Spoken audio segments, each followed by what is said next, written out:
L'ADIR et RFO Réunion, avec le concours de l'Europe et la région, présentent les nouveaux défis.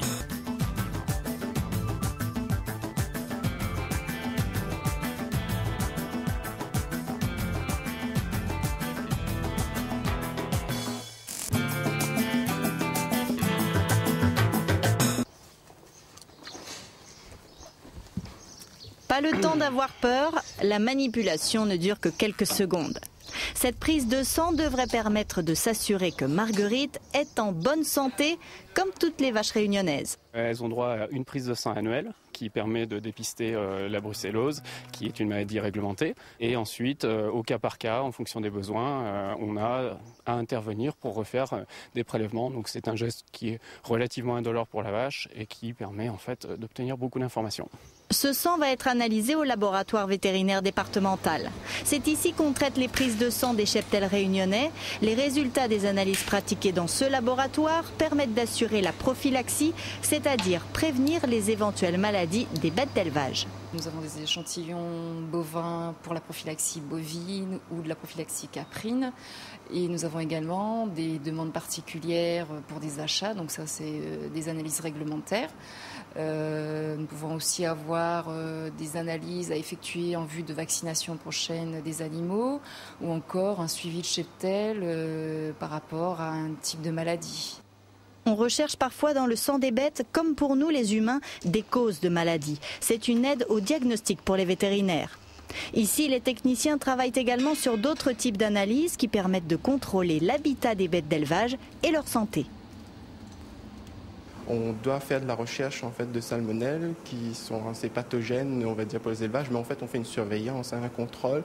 C'est de la prévention qu'on fait, donc un environnement sain, c'est des animaux sains, on va dire. Dans ce laboratoire, chargé depuis les années 60 du suivi des cheptels réunionnais, on traite pas moins de 45 000 prises de sang par an et 4 000 bactériologies animales, soit en prévention, soit en contrôle en cas de suspicion dans un élevage. On intervient directement sur toute suspicion de maladie animale. Maintenant, quand il s'agit de grands fléaux tels que l'ESB ou l'influenza, c'est des laboratoires de référence situés en métropole qui sont censés analyser les prélèvements.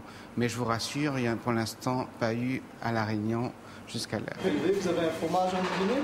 Oui, et quel vous voulez ? Dans la fraîcheur des Hauts-de-l'Île, visite dans ce point de vente de fromage. Marie-Sylvie Robert remet sa production aux mains expertes d'un technicien venu réaliser, à sa demande, un prélèvement en vue d'un contrôle de routine. Comme tous les produits laitiers, les fromages demandent un suivi irréprochable. À quoi ça sert ces contrôles ? Ça sert pour voir si le fromage n'est pas contaminé ou s'il n'y a pas quelque chose qui ne va pas dans le fromage.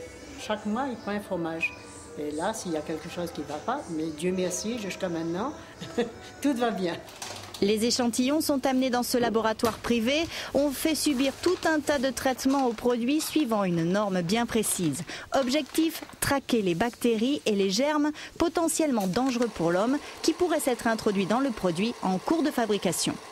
Il y a différents textes réglementaires justement qui conditionnent les autocontrôles et le fait de réaliser des autocontrôles microbiologiques sur les denrées alimentaires. Clairement, on fait ici des recherches de salmonelle, de listeria et autres bactéries bien sympathiques responsables de graves intoxications alimentaires. Cela impose de prendre toutes les précautions possibles pour protéger les techniciens qui manipulent les produits en laboratoire. Quand on réalise des recherches, notamment salmonelle et listeria, on est obligé de faire multiplier ces germes dans la matrice alimentaire et donc on va finir au final avec des produits qui sont très très très contaminés.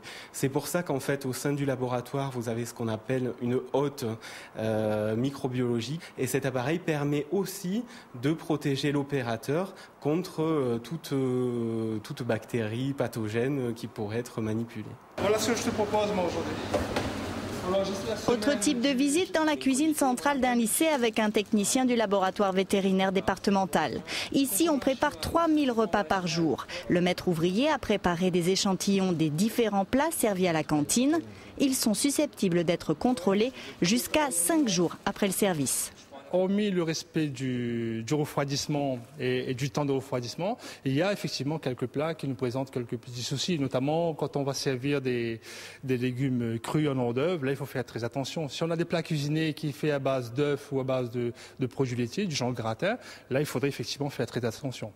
Et c'est pour ça qu'il ne faut pas lésiner ce côté analyse des plats. Les plats sont contrôlés, mais pas seulement. Le technicien effectue des relevés de surface sur les murs et la vaisselle pour évaluer le nettoyage de la cuisine. En fait, c'est un système qui permet de voir si les plats sont bien nettoyés, si toutes les surfaces sont bien nettoyées, le protocole de nettoyage est respecté en fait. Les gens qui travaillent en laboratoire d'analyse, c'est pour moi un partenaire. Pour moi, je peux partir du principe que c'est un technicien qui fait partie de mon équipe même. C'est à lui, à travers ses analyses, de nous dire là où il faut mener quelques corrections. Le laboratoire vétérinaire départemental est également appelé à analyser des échantillons à la demande des services de l'État. Nous avons aussi des contrôles officiels, donc soit à l'importation, soit lors d'une intoxication alimentaire. Donc ce sont des contrôles en général à mener soit par la DAS, soit par la direction des services vétérinaires. Outre les analyses animales ou alimentaires, les laboratoires traitent également des prélèvements réglementaires de recherche de légionnelle. Pour la bonne marche de leur activité, éleveurs, industriels et artisans travaillent en collaboration avec un laboratoire. La sécurité alimentaire n'est plus une simple précaution, mais bel et bien un dû aux consommateurs.